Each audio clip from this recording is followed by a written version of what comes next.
National Electrical Code Section 620.61 mandates ground fault circuit interrupter, or GFI, protection for elevators. This requirement ensures a higher level of electrical safety within elevator systems. The purpose of GFI protection is to detect ground faults, which are unintended electrical paths between a live conductor and ground. These faults can pose a significant shock hazard to individuals and can also lead to electrical fires. When a ground fault is detected, the GFI device quickly interrupts the circuit, cutting off the flow of electricity and minimizing the risk of injury or damage. The National Electrical Code, or NEC, serves as a comprehensive set of standards for safe electrical installations. It is updated every 3 years to reflect advancements in technology and evolving safety concerns. Section 620 specifically addresses the electrical requirements for elevators, dumbwaiters, escalators, moving walks, platform lifts, and stairway chairlifts. Within Section 620, Section 620.61 focuses specifically on GFI protection. This section outlines the specific circumstances under which GFI protection is required for elevator circuits. The specific language of National Electrical Code, or NEC, Section 620.61 is critical in understanding the scope of this requirement. It is important to consult the latest edition of the National Electrical Code, or NEC, to ensure compliance with the most up-to-date standards. The requirement for GFI protection in elevators is driven by the unique environment in which elevators operate.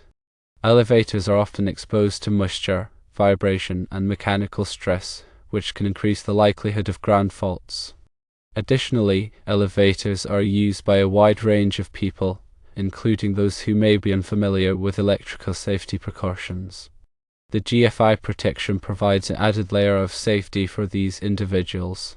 In general, GFI protection is typically required for 125-volt single-phase 15 and 20 amp receptacles installed in elevator machine rooms, elevator pits, and elevator car tops.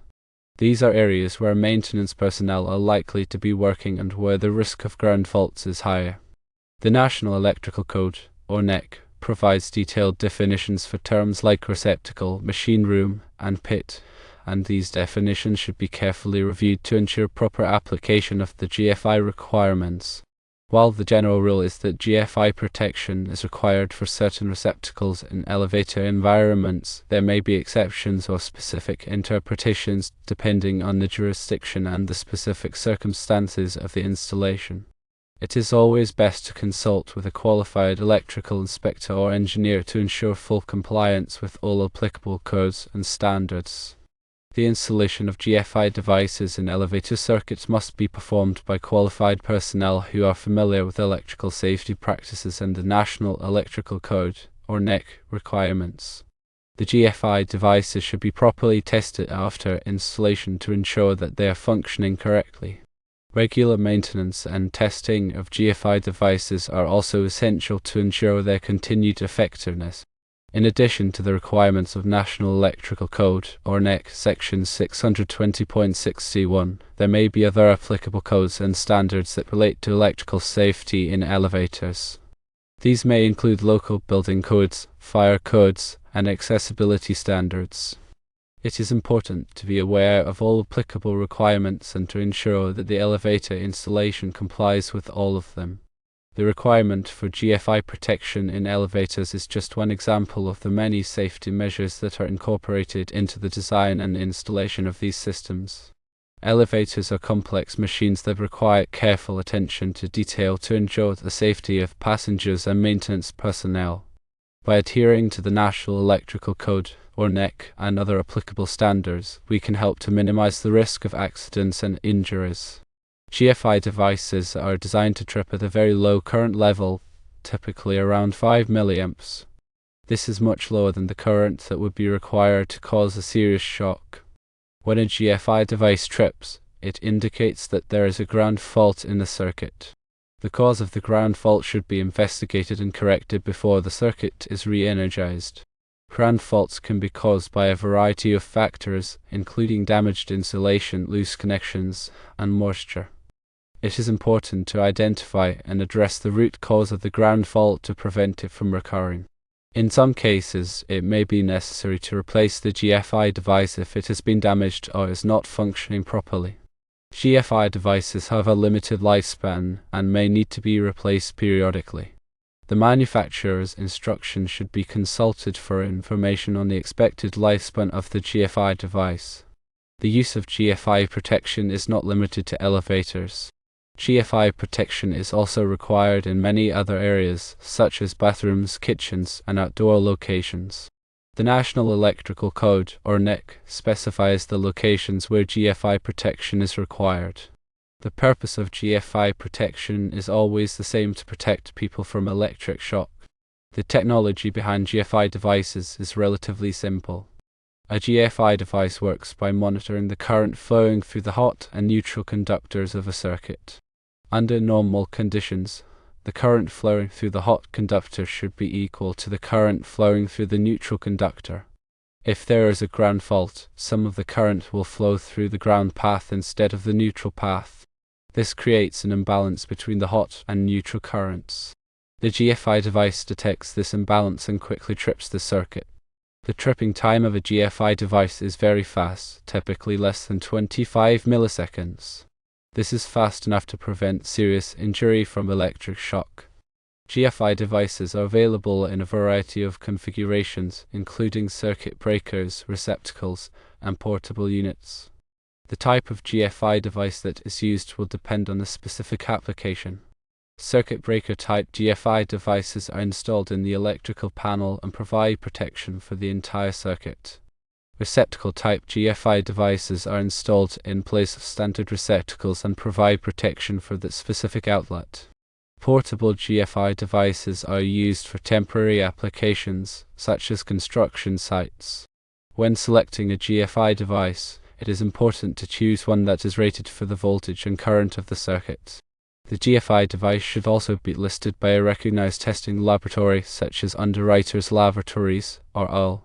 This ensures that the GFI device has been tested and meets safety standards. The cost of GFI devices has decreased significantly in recent years, making them more affordable for homeowners and businesses.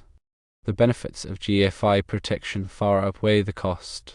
GFI protection can save lives and prevent serious injuries. In addition to protecting people from electric shock, GFI protection can also help to prevent electrical fires.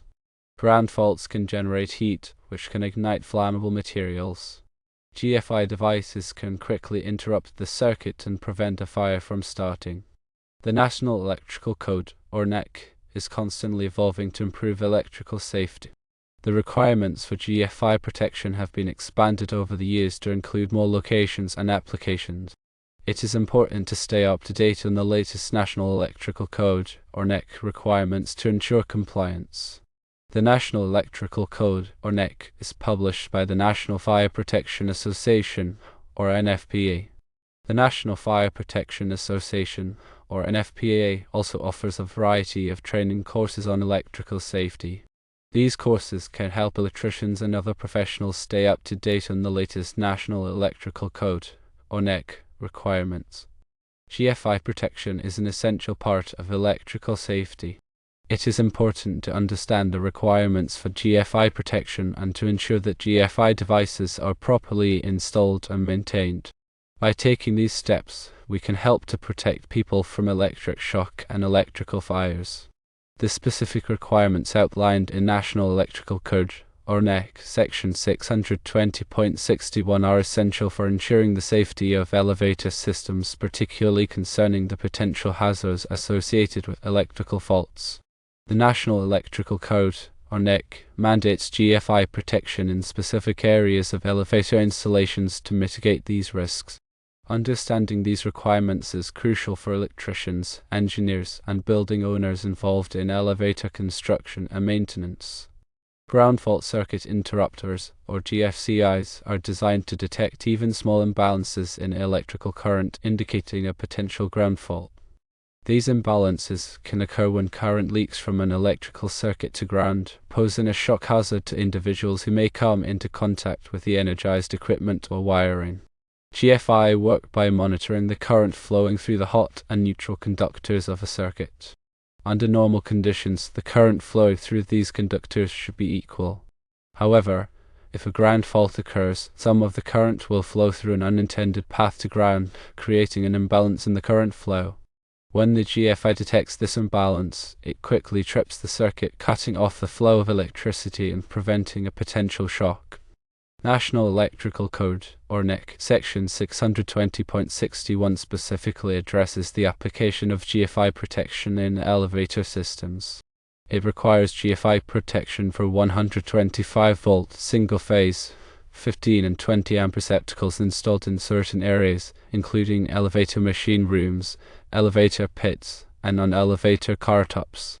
These locations are considered to be more susceptible to moisture and other conditions that can increase the risk of ground faults. The rationale behind requiring GFI protection in these areas is to safeguard maintenance personnel and other individuals who may be working on or around elevator equipment.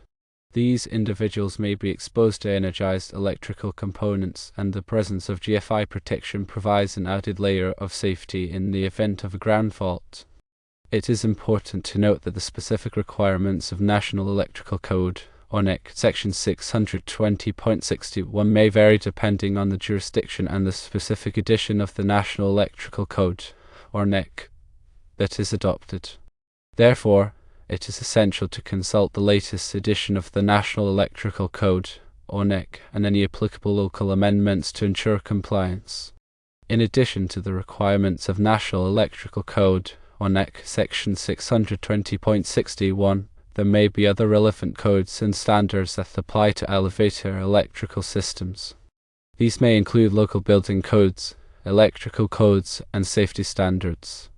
It is crucial to be aware of all applicable requirements and to ensure that elevator installations comply with all of them. Properly installed and maintained GFI devices are essential for ensuring the safety of elevator systems. Regular testing of GFI devices is recommended to verify that they are functioning correctly. GFI devices should be tested at least once a month by pressing the test button on the device. If the GFI device does not trip when the test button is pressed, it should be replaced immediately. In addition to testing, GFI devices should also be visually inspected periodically for any signs of damage or deterioration. If any damage is found, the GFI device should be replaced. It is also important to ensure that GFI devices are properly labeled to indicate their presence and function. This will help to alert individuals to the presence of GFI protection and to encourage them to test the devices regularly. The use of GFI protection in elevator systems is just one example of the many safety measures that are implemented to protect individuals from electrical hazards. By understanding and complying with the requirements of National Electrical Code, or NEC, Section 620.61, we can help to ensure the safety of elevator systems and prevent electrical shocks and other injuries. The information provided here is intended for general guidance only and should not be considered a substitute for professional advice. Always consult with a qualified electrician or engineer to ensure compliance with all applicable codes and standards.